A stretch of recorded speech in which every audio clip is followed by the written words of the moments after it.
Boa noite, gente. Cadê o meu povo? Meus amigos aí que estão todos os dias nos acompanhando aqui nessa jornada de lives da Trinicap. Sejam bem-vindos, boa noite. Juliana, Lilian, alguma coisa Souza, Y Souza, Samela, Agnaldo Júnior, professor Tiago Zagato chegando aí. Alex Costa, Janila, Deise, Daniela. Gente, eu queria dizer um recadinho para vocês que às vezes eu não consigo pronunciar o nome de vocês, até porque às vezes tem codinome, tem letra, né, tem abreviação, mas eu tô tentando, viu, cumprimentar todo mundo que posso, na medida do possível. Professor Orlando, bem-vindo, mais uma vez, obrigada por estar aqui conosco. Paulo Santana, Deise, Daniela, Daniela Carla Ramos, 3 nomes. Janali. E aí, Dani, obrigada. Professora Flaviana Paim. Inclusive, li um artigo seu que foi publicado no Licitante sobre o tema de hoje. Viu? Me ajudou para poder dar uma colaborada aqui na live com o professor Tiago Zagato. Pessoal, agora que já entraram várias pessoas, queria dar boa noite a vocês, dizer que é um privilégio mais uma vez estar aqui, porque acreditem que mesmo com todo o cansaço que a gente vem do dia a dia, principalmente quem está na linha de frente, eu atuo como assessoria municipal, então é muito trabalho, mas chegar aqui e poder à noite, aí Rafa, conversar um pouquinho com vocês é recompensante, é reconfortante, né, Daniela, todo mundo aí. Então é um momento que a gente acaba socializando, conversando, dando risada, vendo alguns amigos. Então, aqui não é só um instrumento pra gente levar conhecimento, mas também pra gente se agregar, a gente tá junto. Flaviana, acabei de ler, foi o último artigo que eu li pra poder me preparar aqui para a live. Muito obrigada aí pelas suas colaborações.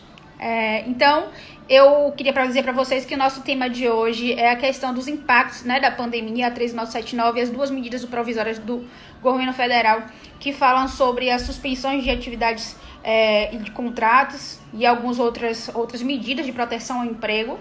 Então, nosso tema de hoje é como essas medidas, né, como essas disposições normativas, elas influenciam nos nossos contratos da administração pública, né? Então, a ideia é trazer quais são os impactos, né, dessas medidas provisórias da Lei 13979 nas relações entre contratação de terceirização de mão de obra nas atividades. Oi, Luluzinha, boa noite. Zenardi, tava sentindo sua falta, acho que não lhe por aqui ontem. Zenardi, super participativa. Wagner, deixa eu ver mais quem entrou aqui. Daniel, Patrick, Conrado. Então, mais uma vez, sejam todos bem-vindos. Nosso tema de hoje, eu acabei de falar. O nosso convidado é uma convidada super especial, super competente, né? Nosso professor Tiago Zagato, ele que é auditor do Tribunal de Contas da União, especialista em planilhas públicas, orçamento, né? Já deu várias aulas pra gente aqui na Trinicap, aqui em Salvador, sobre os temas. As turmas dele sempre são lotadas, né? Então, professor, vou convidar agora para você entrar aqui, né, nossa live, para que a gente possa começar nosso bate-papo. E vamos que vamos.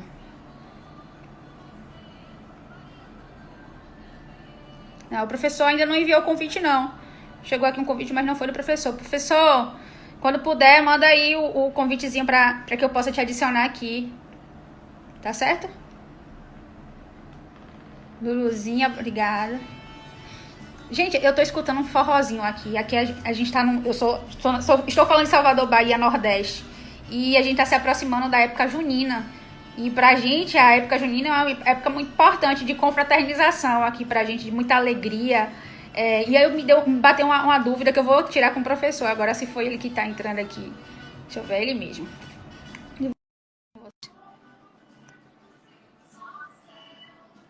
Professor Felipe Bocelli também, seja bem-vindo. Olá, professor! Tudo bem, Mar? Como vai, meu amigo? Tudo ótimo, e vocês? Graças a Deus, tudo em paz. Melhor agora que a gente está matando a saudade de você, o professor Marcos Alcântara entrando aí. Eu estava conversando com o pessoal um pouco antes de você chegar e um pouco antes de lhe agradecer por ter aceitado nosso convite. Tava escutando aqui um forrozinho, né? Eu sempre boto uma musiquinha para começar, pra gente entrar mais leve. Aí me deu uma dúvida. Como é o período junino aí no sul do país? Como é que vocês fazem ou vocês não fazem? Eu diria assim, rapidamente, que não se compara ao que é no Nordeste. Existem sim, as festividades, né? A gente comemora, mas tem alguns amigos que são nordestinos e a gente percebe assim que o coração bate diferente, né, para os nordestinos nessa época do ano, né? É uma coisa assim que é diferenciado, realmente. Professor Marcos Alcântara, que está aí nos assistindo, que possa dizer que é meu vizinho aqui de estado, e no estado dele o São João também é bem forte lá, bem festivo. Então, eu estava escutando aqui, eu falei, meu Deus, como é que é? Aí eu me parei, como é que deve ser o São João lá? Porque a gente, né, nessa situação de isolamento, a gente tá aqui próximo, né, já do São João, do período São Junino, e a gente sabe que as festas não vão acontecer, né? Todos os municípios e estados já decretou a questão de não realização de festas, inclusive o Ministério Público de Contas do estado aqui, eles pediu uma recomendação para todos os municípios para que não realizasse despesas com eventos, né? E também por conta da aglomeração de gente. Olha, eu vou falar do São João, já estou ouvindo um monte de gente defendendo aí o São João, do Coité, meu colega lá de Conceição do Coité, que aqui é no interior da Bahia. Railson acabou de entrar, seja bem-vindo, Railson. Railson está na campanha, professor, de todos os dias, Railson, corta o cabelo, hashtag corta o cabelo, que ele disse que só vai fazer live quando cortar o cabelo. E aí, até lá, tô eu aqui sozinha. Vi que você botou barba, inclusive. É a limitação, né? A gente vai fazendo o mínimo necessário, só o serviço essencial. Pois é. Professor, queria te agradecer pelo convite de estar aqui conosco hoje. Realmente é uma felicidade, porque você sabe que é uma pessoa querida, né, por a nossa equipe. É uma pessoa que tem as portas abertas aqui na Trinicap. Seus treinamentos que são feitos aqui são um sucesso, né? São as turmas sempre cheias. Então, muito obrigado por estar aqui dividindo um pouquinho conosco esse espaço para poder transferir um pouco de conhecimento para os nossos alunos aí, todas as pessoas que estão acompanhando nesse período de pandemia. Obrigada, viu, pelo aceite do convite. Imagina, eu é que agradeço, Marcos, Ailson, Dani. É uma felicidade, eu falo isso de todo o coração mesmo. Eu queria agradecer aí do público. Um abraço especial aos baianos. Para mim é um prazer enorme toda vez que eu vou para Salvador. A acolhida é fantástica. Eu sou sempre muito bem recebido. Eu sei que aqui a gente está falando para pessoas do Brasil inteiro, justamente por conta da pandemia e dessa necessidade de fazer à distância, né, via Insta. Mas antes disso, né, já tive várias vezes na Bahia com Mala, em treinamentos lá com a Ternicap, e eu só tenho boas lembranças dessas oportunidades. Então, para mim é um prazer, tanto pelo aspecto de estar um pouco mais próximo dessas pessoas que estiveram aí comigo presencialmente nessas ocasiões, quanto por poder, de alguma forma, ajudar, né, a tentar dar um pouquinho mais, ou tentar deixar a cabeça das pessoas um pouco mais confusa, né, com aquilo que a gente aprendeu, que vem aprendendo ao longo dos anos, né, especificamente nessa área de terceirização. Então, a nossa ideia aqui é ajudar mesmo. Eu vou falar isso desde o início da aula e até o final, da aula não, né, da live, que a ideia não há receita de bolo, né, não há receita de bolo, assim, os casos diferentes, tem especificidades, porém a gente tenta aqui produzir referências, né, dizer inclusive o que alguns colegas estão pensando a respeito, para a gente tentar formar saídas para os casos concretos, né? Exatamente. Antes da gente iniciar o tema, saudar algumas pessoas que entraram aí depois, Aida, Rafa Simas, Bárbara, boa noite. E tô por curiosidade, eu tenho duas primas gêmeas, e uma trabalha na área da gente, aí uma sempre entra aqui na live. E hoje a irmã dela, Gêmea, entrou. Luluzinha, seja bem-vinda. Achei curioso. Minhas duas primas gêmeas. O professor Marcos Alcântara está falando que seu e-book sobre o tema está ótimo e realmente está excelente. Né? Eu também dei uma lida para a gente poder conversar com ele. Rony disponibilizou lá no site dele, né? Também o seu e-book. Eu encontrei até lá. Então, muito obrigada pela sua contribuição. E vamos começar a falar, né, sobre o tema da nossa live de hoje, que é a questão da suspensão das atividades, dos impactos nos contratos terceirizados. E aí começa a grande celeuma. a gente tem uma dualidade em manter as contratações ao tempo que atividades estão paralisadas, né? A gente vê um dissenso entre nossa lógica de que para a administração pública pagar um serviço, ele precisa ser prestado, precisa ser liquidado e pago, né, as fases de despesa, e nesse momento que existe a suspensão das atividades, a imposição de paralisação de algumas atividades, inclusive, aqueles que têm maiores de 60 anos, que estão no grupo de risco. E eu queria que você falasse, primeiramente, nesse choque de realidades distintas, né, que a gente está vivendo, de ter que pagar ou não pagar e manter com a administração com várias atividades suspensas.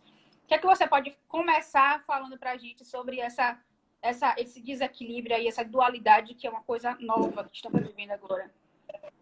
Bacana, Mala. Queria só agradecer aí a presença também, antes que eu esqueça, do Marcos Fantástico, Marcos Alcântara, o Bozelli estava aí também, a Flavi, que é parceiraça do tema, e o Leopoldo, que é meu amigo de longa data aí da engenharia. Enfim, para não cometer injustiça com outros que estejam aí, eu vou parar por aqui, mas sintam-se todos abraçados.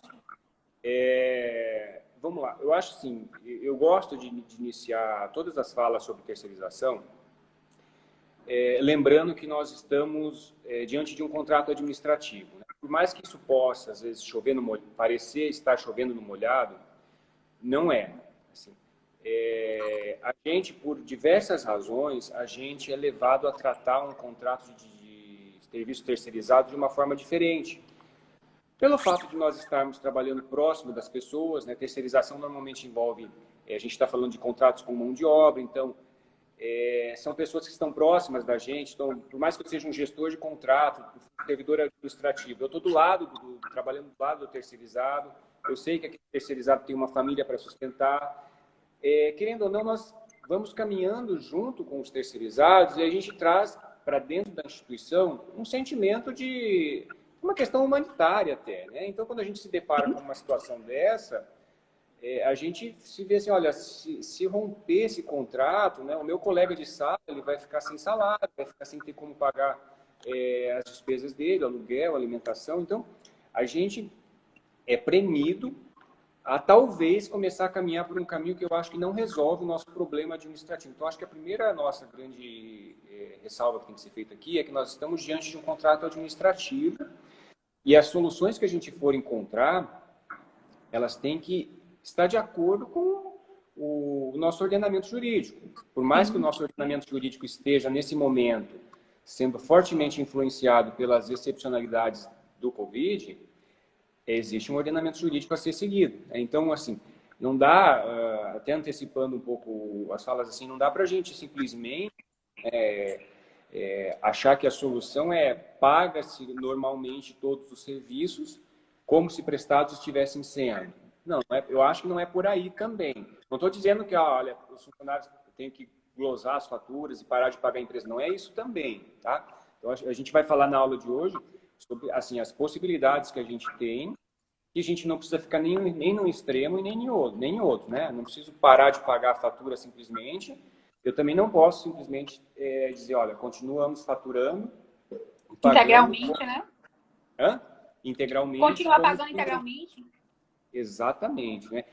E considerando, sobretudo, que a crise se prolonga. Então, assim, aquilo que eventualmente aconteceu nos primeiros 15 dias, um mês de Covid, será tratado de uma forma, né? Agora, a crise se prolongando, existindo outras alternativas, outras perspectivas, a gente tem que analisar de uma maneira diferente. Então, assim, aquela coisa assim de que ninguém sabe o que faz nos primeiros dias, olha, a determinação do Ministério é de que se afastem os funcionários, fique só com o essencial.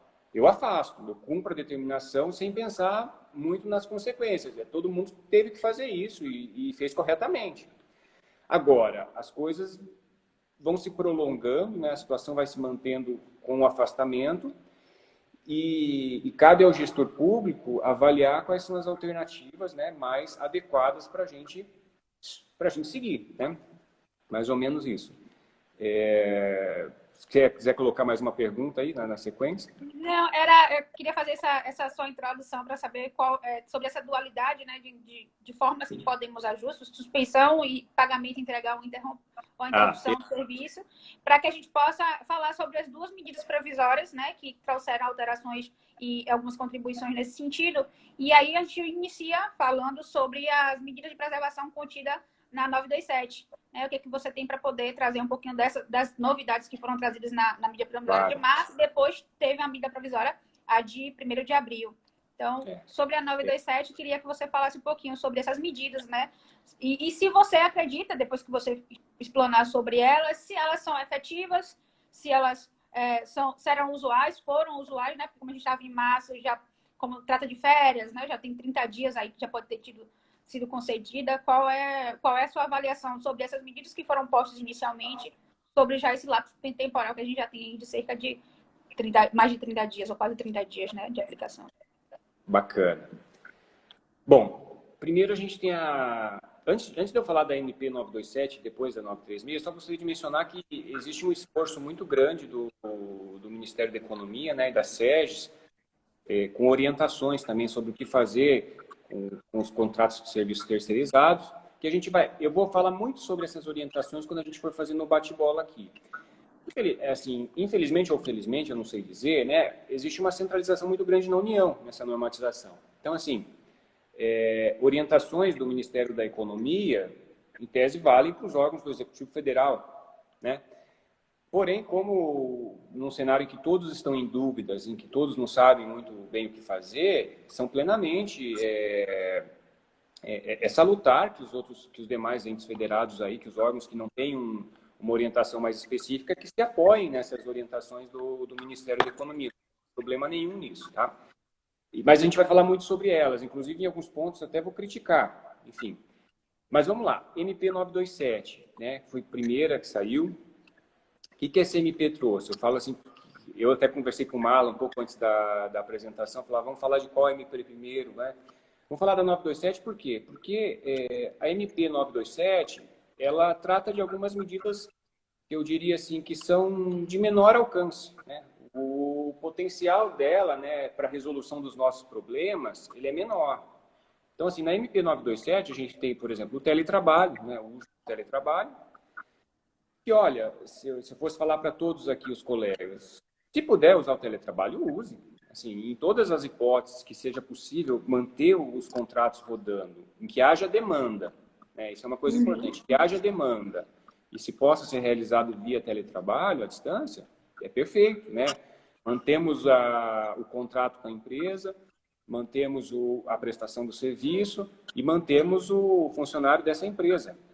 É o menos traumático para todos. O nosso grande problema aqui é que o teletrabalho resolve 10%, ou nem isso dos casos, né? Quando a gente está falando de terceirização. A gente está falando de serviços básicos, de vigilância, limpeza, cooperagem, profissionais da área de saúde, que estão aí prestando serviço, né? Agentes de endemias, enfim, são pessoas que a presença física é muito importante para a prestação do serviço, né? As outras medidas são a antecipação de férias individuais e a concessão de férias coletivas, que eu trato junto aqui. Então, aqueles funcionários que não têm ainda férias adquiridas podem ter as férias antecipadas. E aqueles que já têm férias, a gente pode conceder férias coletivas. Essas medidas são fantásticas, assim. São aquelas assim que eu falo ao pessoal, primeira medida é essa, assim. Lógico, tirando o teletrabalho, que é uma situação que pouquíssimos contratos a gente conseguir aplicar. A segunda seriam as férias. Olha, vamos conceder férias para que a gente consiga pensar até encontrar uma outra solução para um momento posterior. Então, as férias, sim, sempre que possível, a gente antecipa, concede férias coletivas, porque o impacto é menor. A gente preserva o emprego do funcionário.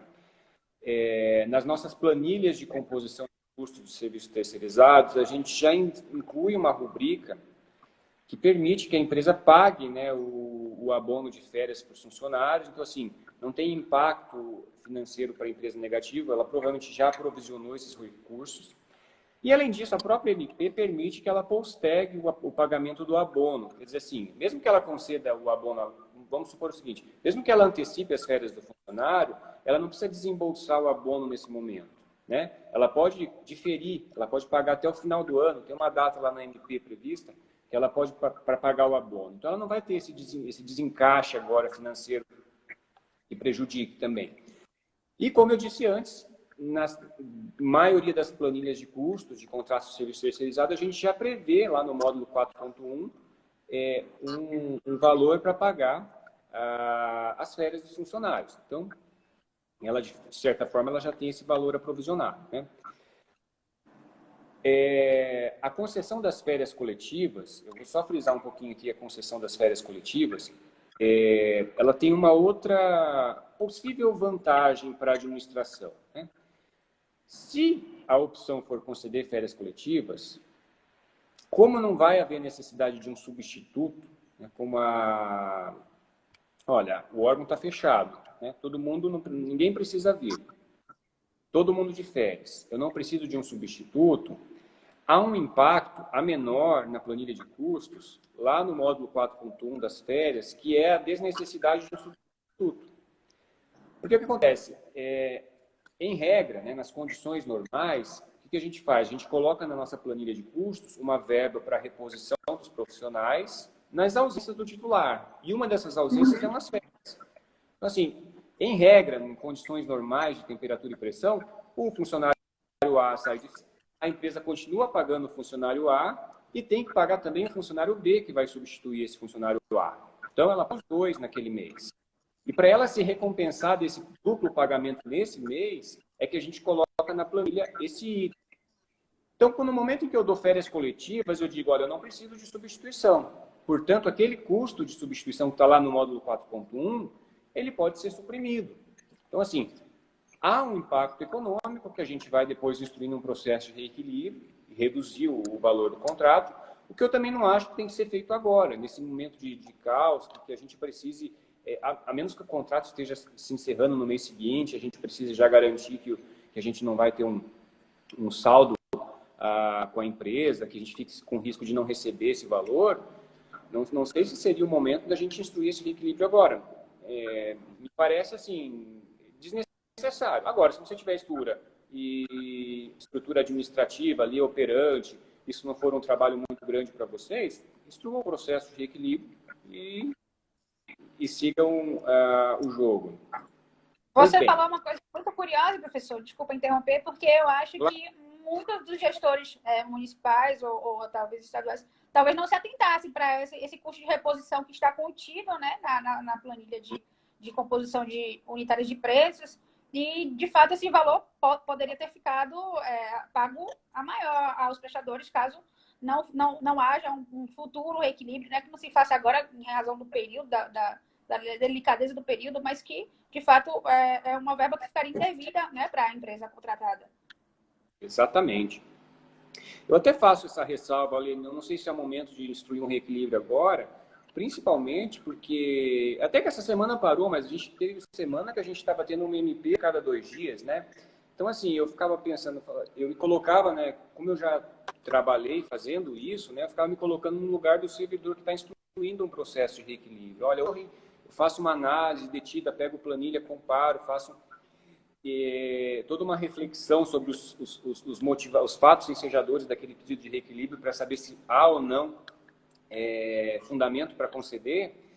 E aí faço todo esse trabalho e dali 2 dias eu tenho que fazer isso de novo, né?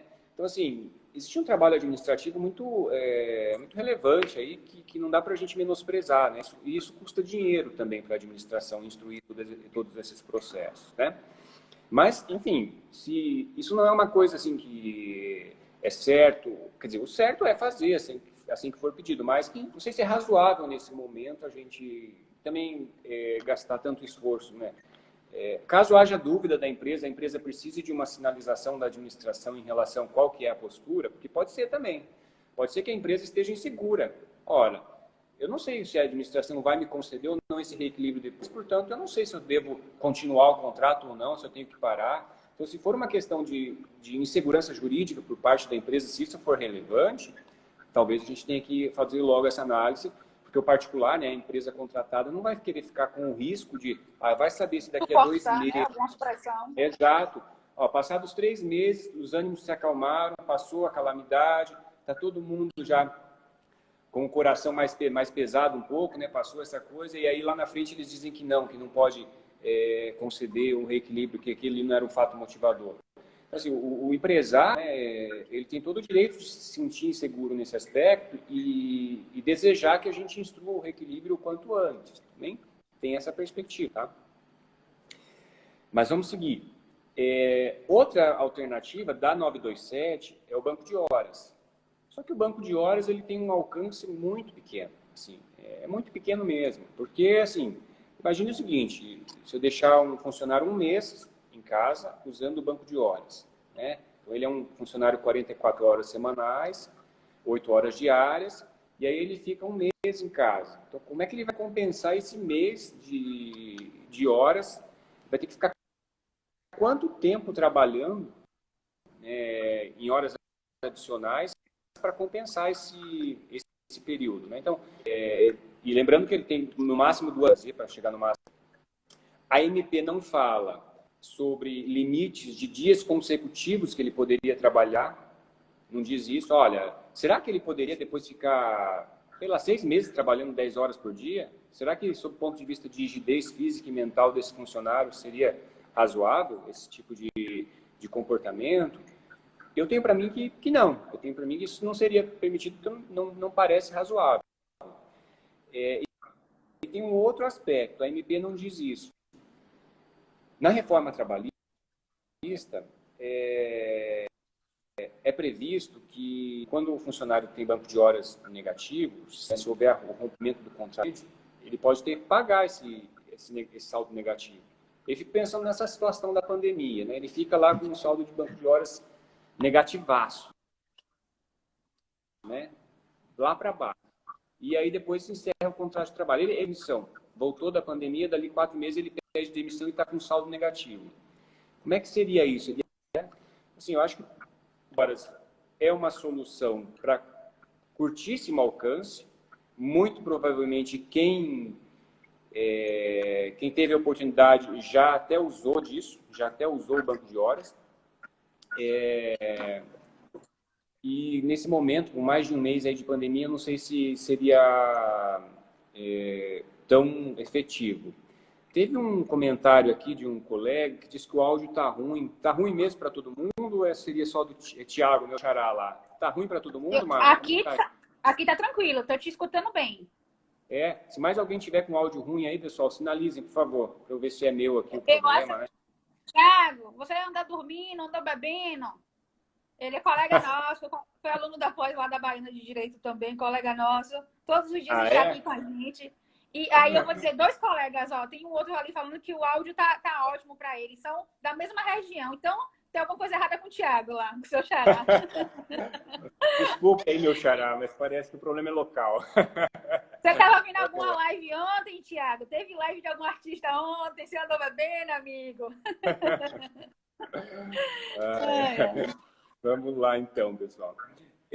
Certo, a Zenaide, ela fala aqui, que eu acredito que ela tenha entendido errado, ela fala, Zagato, eu observo que nos contratos terceirizados das planilhas, eles já colocam um percentual de reserva técnica para a substituição do funcionário que já está incluso. Logo, não terá necessidade de pedir. Acho que ela entendeu ao contrário, o que o professor quis dizer, que seria o pedido pela administração da recomposição do preço e não pela empresa. Não é isso? É justamente o contrário, Zenai. Justamente por estar lá na tua planilha, é que eventualmente você poderia excluir, né? A rubrica lá de... Alguns usam o nome reserva técnica. Eu tenho até medo de falar, porque eu não conheço a planilha dela, né? Eu estou imaginando que exista lá um subitem na reserva técnica que seja para cobrir as férias do profissional. Estou imaginando que é isso, né?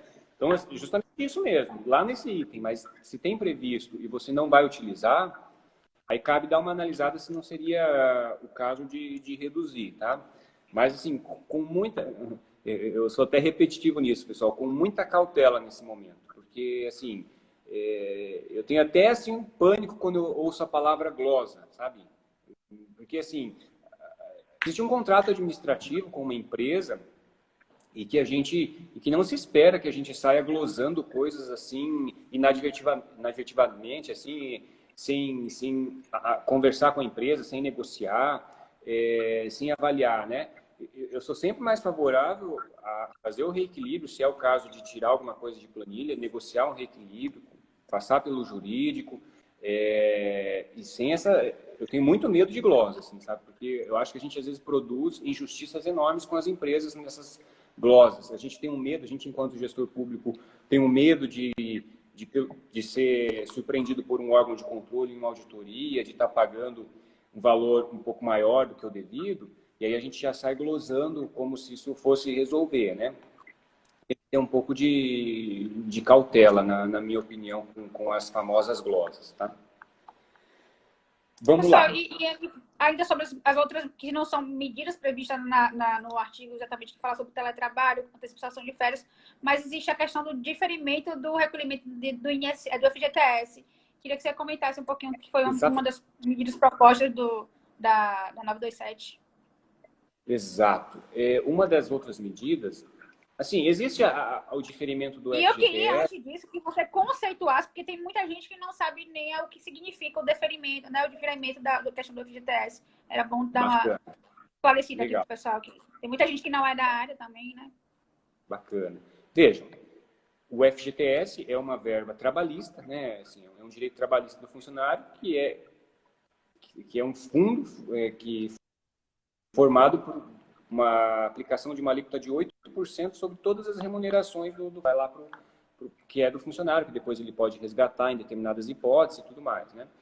E a empresa recolhe mensalmente. Então, 8% da remuneração do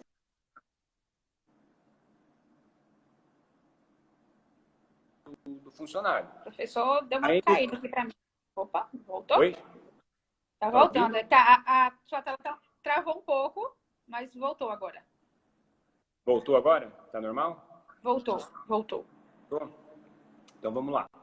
Então, o FGTS é uma verba trabalhista, né? É um fundo, vai no nome do trabalhador, e para compor esse fundo, a empresa é obrigada a depositar todo mês 8% do valor da remuneração do empregado, né? E o que aconteceu foi que a ANP autorizou o diferimento desse recolhimento por parte das empresas. Não houve alíquota, não houve anistia, não houve isenção, né? Exclusão da contribuição para o fundo, houve apenas um diferimento. Então, assim, olha, empresas, as competências de março, abril e junho, você pode pagar só a partir do mês de julho, tá? O que é importante aqui, tá?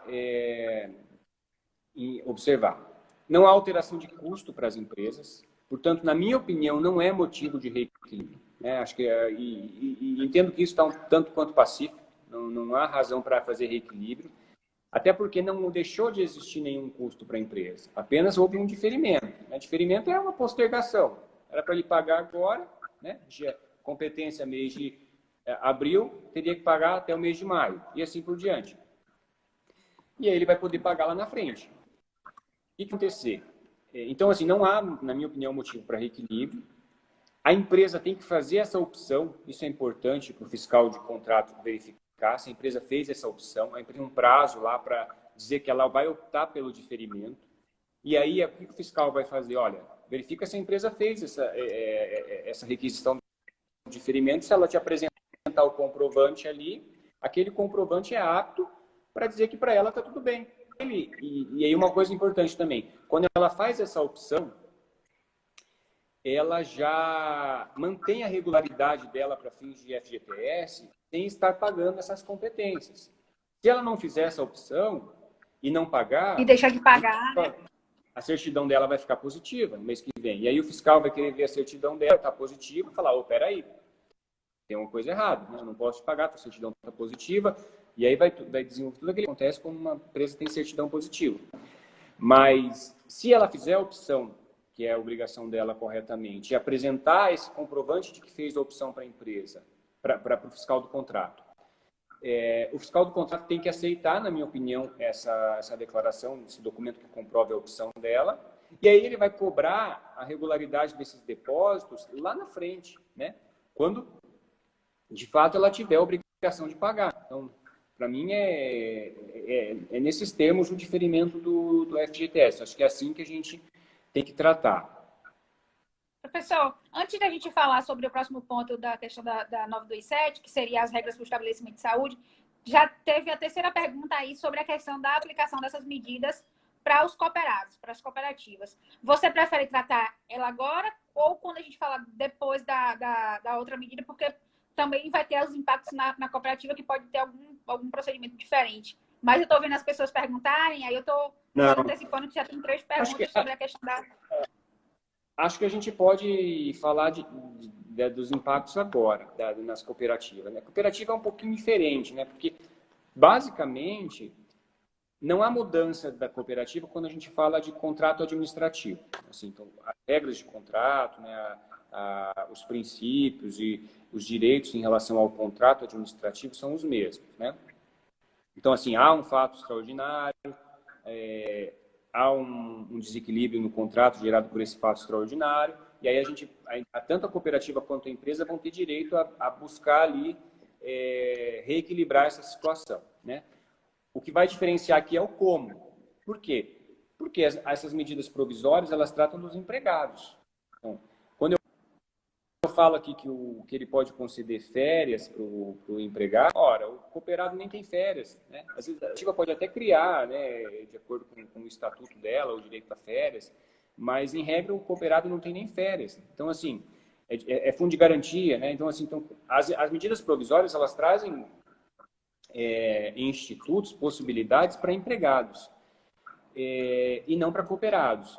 Então, assim, as cooperativas, na minha opinião, vão ter que encontrar outros caminhos, né, para equilibrar essa situação com a administração pública. Infelizmente, não vão poder se valer de muitas das possibilidades que a MP concede para os empregados, porque a MP é muito clara, né? Elas são direitos trabalhistas dos empregados. Certo, então vamos voltar agora para a questão do último ponto da 927, que fala sobre regras específicas para estabelecimento de saúde. Quais são essas regras que foram criadas? Quais são essa condição especial que foi criada para o estabelecimento de saúde? Deixa só um pouquinho aqui. Veja. André, Felipe, ele também ele fez uma pergunta sobre a questão das cooperativas, mas você já respondeu. Se aplicaria a questão do afastamento e suspensão, mas já houve a sua resposta. Entendi. Houve uma pergunta sobre a questão de cooperativas. O professor Luciano Reis, prazer, satisfação tê-lo conosco aqui, grande amigo também. Grande Luciano. Pessoal do Sul. Entrou os nordestinos primeiro, agora o pessoal do Sul está entrando. Veja, a gente tem suspensão de medidas de saúde no trabalho também. A gente teve a suspensão de algumas... Então, assim, exames admissionais, demissionais, estão todos fora de cogitação, né, nesse momento. Então, vamos postergar naquela mesma linha do que não é essencial. Tá? E os estabelecimentos de saúde, a gente está numa regra, a gente está numa lógica inversa dos demais estabelecimentos. Porque nos estabelecimentos de saúde a gente está tendo mais demanda, né? A gente está tendo que fazer novos contratos. Assim, a gente está tendo que fazer contratos regidos pela Lei 13.979 aí, de agora, porque os contratos anteriores não estão dando conta, né? E aí mesmo com aditivos e tudo mais não estão dando conta, a gente está tendo que fazer novos contratos. Inclusive uma das dúvidas que surge com frequência, né? Ninguém perguntou aqui, mas é assim, sobre a vigência máxima dos contratos de serviços continuados, como são a maioria dos que a gente trata aqui, regidos pela 13.979. A 13.979, obviamente, ela fala do prazo máximo de 6 meses. E aí as pessoas perguntam, tá, mas e aí, eu posso fazer de 1 ano, ou eu posso prorrogar por mais de 6 meses? E aí surgem dúvidas, já que é um serviço que vai ser continuado, né? E a resposta é não. Assim, esse tipo de contrato é para valer prazo de vigência até 6 meses, pode ser prorrogado enquanto perdurar a situação de calamidade.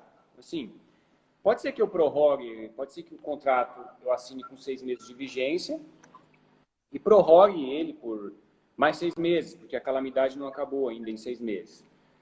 Se a calamidade acabar durante a vigência desse segundo período, tudo bem, não vou rescindir um contrato porque acabou a calamidade, né? O contrato flui no seu prazo de vigência. Agora, não vou prorrogar novamente porque acabou a calamidade. Então, tem só que cuidar com essa limitação dos contratos na nova lei, tá? Professor, aí quando você falou sobre a questão dos estabelecimentos de saúde, que vão ter mais demandas do que normalmente se tem nas outras áreas, alguns dos nossos professores, não me recordo se foi o professor Cláudio Sarian ou se foi o Orlando, acho que foi o Orlando Gomes que esteve conosco aqui essa semana, que me lembrou bem que nós fizemos no início de março um seminário aqui, né, que você foi um dos palestrantes, você é o ministro Benjamin, sobre terceirização na área de saúde, e a gente nem imaginava que estaríamos hoje voltados para essa situação de saúde. E assim, o nosso evento, salvo engano, foi 2 e 3 de março, e a lei do Covid já tinha sido publicada em 6 de fevereiro. Já existia uma medida nesse sentido, e a gente ainda não conversava, não existia ainda a questão do surto, né? É como se a gente estivesse antevendo a situação agora que estamos vivendo. Estava no comecinho. E eu já até converso com alguns colegas, né, que quando, assim, sem desmerecer nenhum tipo de contratação, nenhuma área de contratação, mas quando a gente fala de contratação de serviços terceirizados no nosso plano federal, que é o que a gente vê mais orientações, né, e mais jurisprudência do próprio TCU, a gente trata de contratações que são, eu diria assim, que são menos urgentes do que as contratações que os estados e municípios vêm, que é a da saúde, por exemplo. Ali, saúde, a gente tem um outro contexto, é uma outra especificidade, uma outra urgência, né? A precificação desse serviço é totalmente diferente. Então, assim, aquilo que a gente consegue fazer com uma tranquilidade absurda, com base em convenção coletiva, nesses contratos de serviços terceirizados de limpeza, vigilância, quando a gente vai para pensar em terceirização em serviço de saúde, é uma coisa totalmente diferente. Quando a gente vai precificar um exame, precificar uma consulta médica, um plantão médico, e são coisas muito mais, são coisas bem mais difíceis, né, na minha opinião. Sim, muito mais complexo. E aí, para a gente finalizar falando da 927, ela fala sobre a questão da possibilidade de fixar novas regras através de acordos individuais, né? Houve até um questionamento, né, no ADI, no STF, questionando a constitucionalidade desse dispositivo, né, do afastamento dos sindicatos sobre os acordos individuais. Sei que não é tema exatamente da sua atuação, mas queria que você... Qual a sua opinião sobre isso?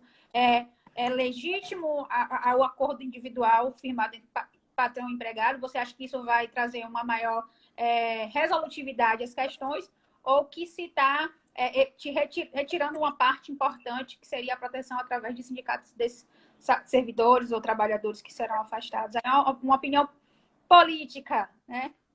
Uhum. É difícil, né? Porque o momento ele é totalmente anômalo. Eu entendo que foi correta a decisão do Supremo nesse caso, porque, se eu não me engano, foi no voto do ministro Barroso que ele colocou, né? Os próprios sindicatos talvez não teriam condições de acompanhar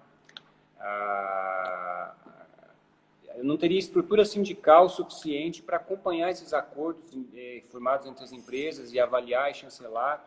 Enfim, a situação exige uma dinâmica tão grande, né, e tão momentânea, que seria assim um contrassenso pensar que a gente dependeria da chancela sindical. Pode acontecer algum abuso, vulneração de um direito trabalhista, né, precarização de um funcionário.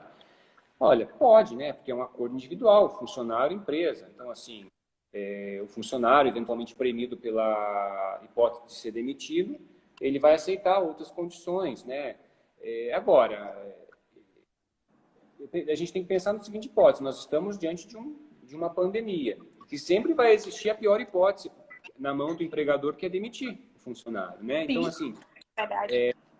Então, assim, é o momento da gente, os dois lados abdicarem, né, de alguma coisa. Exatamente, né? Exatamente. E considerando, sobretudo, a gente tem que atentar para o momento, né? Isso ficou muito claro nos votos do STF, né? Se não me engano, o único que acompanhou o Lewandowski foi o ministro Fachin, que disse que todos os acordos deveriam passar pelo sindicato, né? Mas os demais ministros todos foram pela negativa do pleito. Da liminar. Exatamente, da liminar, e justamente considerando a normalidade. A atipicidade do momento. Exatamente. Agora, voltando à normalidade, a MP tem um prazo de duração previsto, né?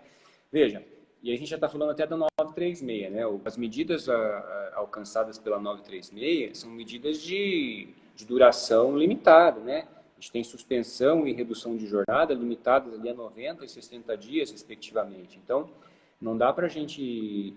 Ok, pode até acontecer um prejuízo para o trabalhador em decorrência da não oitiva ao sindicato nesse momento, mas é um prejuízo de prazo curto. O quadro que nós estamos vivendo é de uma normalidade abissal e, então, eu entendo que foi a melhor alternativa, sim. Certo. Vamos agora entrar nos aspectos mais polêmicos dessas alterações normativas que foi trazido já na 936, que parece como se o governo não tivesse a coragem de ter feito isso no momento anterior e depois se viu-se na necessidade de fixar a questão da suspensão das atividades e redução da jornada. Queria que você falasse um pouquinho para a gente, inclusive nosso tempo já é curto, nós estamos quase 15 minutos para finalizar a live, então queria que você tratasse dos aspectos fundamentais, né? A questão da redução da jornada, da suspensão, os impactos para os nossos municípios. Muito se questiona, já teve questionamento aí no chat, sobre a suspensão dos contratos de saúde e de educação, muito mais da educação, que eu acho que está sofrendo mais do que da saúde, porque os contratados da área de saúde estão trabalhando, mas a gente tem tem muitos professores no âmbito municipal que são contratados através de serviço de especialização. Então, como é que fica a questão da suspensão? É legítimo o município continuar pagando de forma integral aos serviços suspensos? A gente tem a questão do cumprimento de ações da Constitucional de Educação.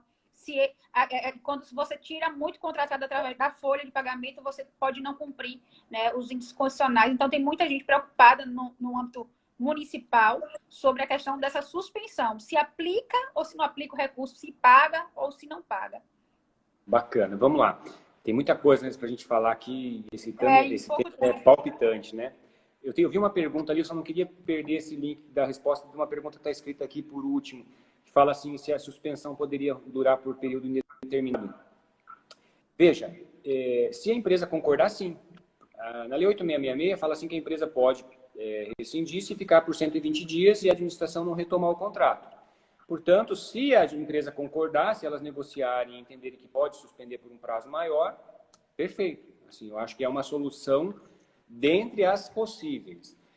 Como eu disse no início, aqui, na situação que a gente está, a gente vai ter que fazer quase que um trabalho de alfaiate, né? Porque a gente vai ter que analisar cada órgão, olhar os contratos que tem, ver como é que também está a questão econômica, porque a gente fala muito aqui da questão jurídica, mas esquece um pouco da entrada de recursos no órgão, né? Então, assim, a receita está caindo, os municípios estão sem dinheiro para pagar as despesas mais básicas, tem que manter o sistema de saúde. Portanto, assim, não dá para a gente também falar assim, olha, em nome da função social do contrato, vamos manter pagando todos os contratos como se os serviços estivessem aí, e esquecer que existe o vetor econômico ali também, né? Existe, e que é importante de ser considerado, né? Não está entrando dinheiro, também a verdade é essa, não está entrando dinheiro e a prefeitura, o município, o estado precisa pagar uma série de coisas nesse momento, sobretudo o sistema de saúde, né? Que está entrando em colapso. Então, assim, a gente tem que considerar isso é muito importante. Mas vamos lá. Considerando ainda essa pergunta que você acabou de responder, de Renata, sobre a questão do prazo indeterminado, ela também pergunta qual seria a sugestão para o procedimento administrativo para a suspensão? Um aditivo contratual, um ato do Poder Executivo suspendendo? Como é que você acha que seria a melhor forma de formalizar essa suspensão? A suspensão ela pode ser formalizada por um ato, inclusive. É um ato unilateral da administração, ela pode declarar a suspensão do contrato, o que nada impede que seja negociado, seja celebrado num aditivo, caso queiram dar contornos diferentes. E aí que eu acho que é importante a gente falar. Só mostrar aqui para a Izinha, minha prima. Um abração, Izinha. Seguinte, então, existe a possibilidade de negociar. Agora vamos entrar um pouquinho na redução de jornada e na suspensão, que são as possibilidades trabalhistas. Aí que está a questão. Lá no início, quando começou a pandemia, não existia a MP 936 no circuito ainda, né? Então, assim, a própria SEGES emitiu uma orientação, alguns pareceres de procuradores federais falando assim, olha, vamos, em nome da função social do contrato, eles não consideraram nenhum absurdo ter o pagamento dos contratos, né? Existe a questão da retenção do Vale Transporte e Vale Alimentação por conta de uma nota técnica da DELOG, que é do Ministério da Economia, anterior Ministério do Planejamento, que eles pegaram uma analogia com os casos de recesso. Olha, nos recessos, os terceirizados não trabalham, porém eles continuam recebendo salário, porém não recebem Vale Transporte e Vale Alimentação. E aí tentaram aplicar isso, estão aplicando isso analogicamente nesse momento agora, né? Então, o pessoal continua recebendo, porém, tira o Vale Transporte e Vale Alimentação. Isso é o que eu tenho visto assim, em 90% dos casos, né?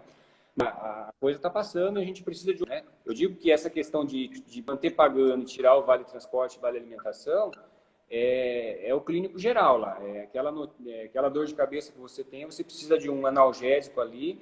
Agora, se você continuar por 30, 60 dias com esse mesmo problema, não dá para você usar esse mesmo remédio. A gente precisa de outras alternativas.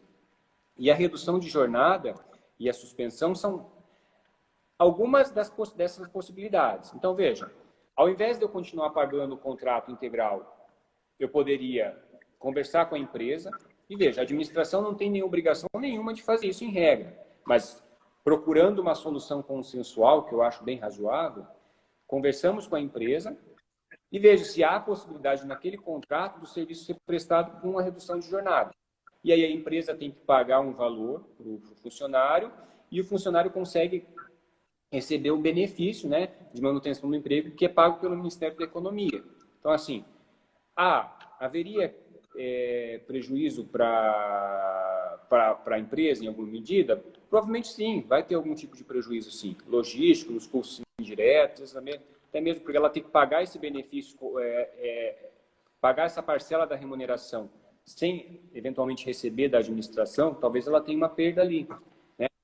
Poderiam ainda suspender o contrato. Olha, eu suspendo o contrato de trabalho com a empresa suspende o contrato de trabalho com o funcionário. Ela, dependendo do tipo de empresa, se for uma empresa, uma microempresa com receita de até 4.800.000, ela vai ter que pagar um valor, se for com menos, não vai pagar nada, no caso de suspensão, né? Então, a AMT tem esses detalhezinhos lá, né? Talvez a gente não tenha tempo aqui para tratar de todos eles, mas... então, a empresa vai ter... Eu acho que cabe uma live só para falar sobre suspensão e redução, né? Sobre todos os aspectos, sobre a forma de negociar, formalizar as consequências deles. Porque a gente fala aqui do nosso lado com a empresa, mas a empresa com o funcionário, ela vai ter a possibilidade de... Se for uma microempresa, então ela vai pagar um valor, um percentual, se não for, vai pagar o outro, né? Dependendo do limite da fatura dela ali, faturamento, né? Enfim... Consideradas essas possíveis diferenças, né, eu vou tentar resumir aqui para caber no tempo. Marla, você me avisa quando estiver acabando. Tá bem, quando estiver próximo. A gente está com 6 minutos ainda, dá para falar um bocado. 6 minutos dá para nascer uma vida. Dá sim, vamos lá. Dá para nascer um menino. A depender dessa solução que se chegar, eu vejo como uma possibilidade a gente chegar até talvez num cenário de pagarmos alguma coisa a título de indenização para a empresa, para ela eventualmente pagar essa parcela da remuneração do funcionário. Só isso. Assim, não pagar a fatura inteira. Eu digo, não deve ser a regra, né? A regra é nós temos um contrato administrativo com uma empresa. Se a gente determina a suspensão do contrato, em regra, a empresa que se veja com o funcionário dela, né? Ela vai poder acessar o benefício lá do Ministério da Economia para pagar o funcionário. Em regra, é isso. Porém, dado uma dimensão social do contrato, um problema muito relevante que exista, a gente pode chegar numa situação, né, o artigo 26 da Lei de Introdução a Normas do Direito Brasileiro talvez ampare, na minha opinião, ampara, né, em que a gente poderia construir essa solução negocial com a empresa e a administração pública, eventualmente, pagar a título de indenização, né, e quando eu falo a título de indenização, a gente já pode prever, olha, não vai incorrer encargos, contribuições sociais, impostos sobre isso, eu não vou estar pagando custos indiretos para a empresa, não vou estar pagando lucro para a empresa. Então, assim, é muito diferente isso do que a simples manutenção da fatura cheia, né? E medição do serviço como se ele estivesse sendo prestado. São situações bem diversas, tá? Então, vamos supor que decida pela suspensão do contrato, né? A empresa tem que pagar 25% da remuneração do funcionário, do salário do funcionário, e o resto ele acessa pelo benefício lá. Então, esses 25% da remuneração do funcionário, eventualmente a administração poderia ir lá e pagar. É muito melhor para a administração pública essa solução do que a solução que se cogitou no início lá na nota técnica e tudo mais, simplesmente mantém o salário e desconta só o vale transporte e o vale alimentação. Como eu disse, aquilo lá era uma solução assim, olha, emergência, está rolando um incêndio aqui, a gente precisa apagar esse fogo. Então, mantém os funcionários, eles precisam comer, eles precisam viver, só desconto o vale transporte e vale alimentação, pegando como subsídio uma nota técnica editada, acho que foi em 2016 ou 2018, 2018, acho. Nota 66 de 2018. Pegando amparo nessa nota técnica lá, uma analogia, olha, os motivos lá, lá na nota técnica tratava-se de recesso, né? O que fazer com os terceirizados no período de recesso dos servidores? Olha, não há demandas, os terceirizados ficam em casa, mas achou-se justo na nota técnica continuar pagando, tirando só o vale transporte e vale alimentação. Então, assim, pegou essa nota técnica, vamos continuar desse jeito. Só que já passou mais de um mês e eu acho que essa nota técnica já não é mais o remédio adequado para nós agora.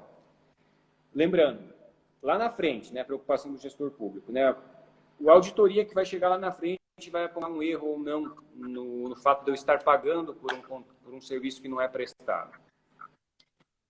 A Lei de Introdução às Normas do Direito Brasileiro vai ser um importante critério, na minha opinião, um dos mais importantes, né? Então, lá, artigo 22 e 24, tratam lá, falam em geral sobre as orientações gerais à época em que o gestor tomou a decisão,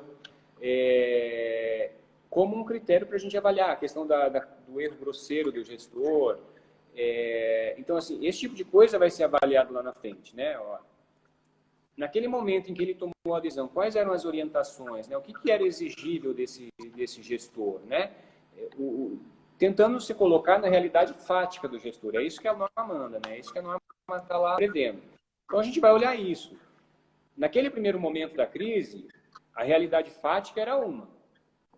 Hoje, a realidade fática é outra, porque a gente tem medidas provisórias aí, né?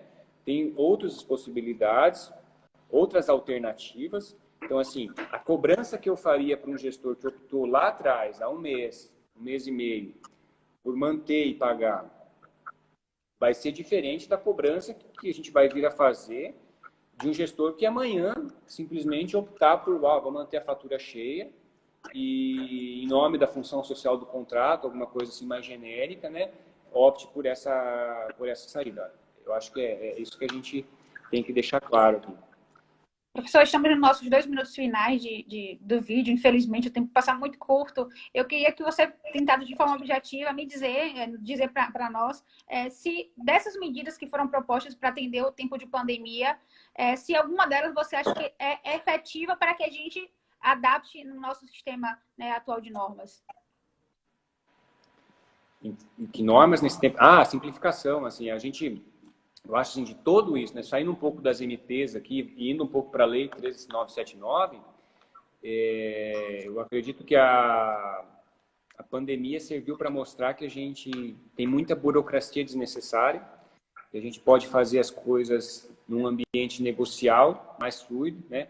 A questão até do pregão super rápido, né? Ao invés de você fazer dispensa, você fazer um pregão um pregão mais simplificado e mais expedito, olha, uma alternativa fantástica, muito melhor do que... Maravilha. Vou ter que te interromper, infelizmente, para poder me despedir, senão vamos cair sem a despedida. Muito obrigado. Pessoal que acompanhou a nossa live, muitíssimo obrigado. Lembrando que todas as lives da gente estão disponíveis no YouTube, então quem não deu tempo para assistir ou quer indicar para algum outro colega, nosso canal está aí. Entrou uma ligação aqui na hora dos 20 segundos finais. Nós retomaremos na próxima semana. Nossas lives acontecerão agora, toda terça e quinta, às 19 horas. Então, na próxima semana, eu encontro com vocês. Professor, muito obrigado. Você, como sempre, muito excepcional nos seus posicionamentos. Parabéns e obrigada.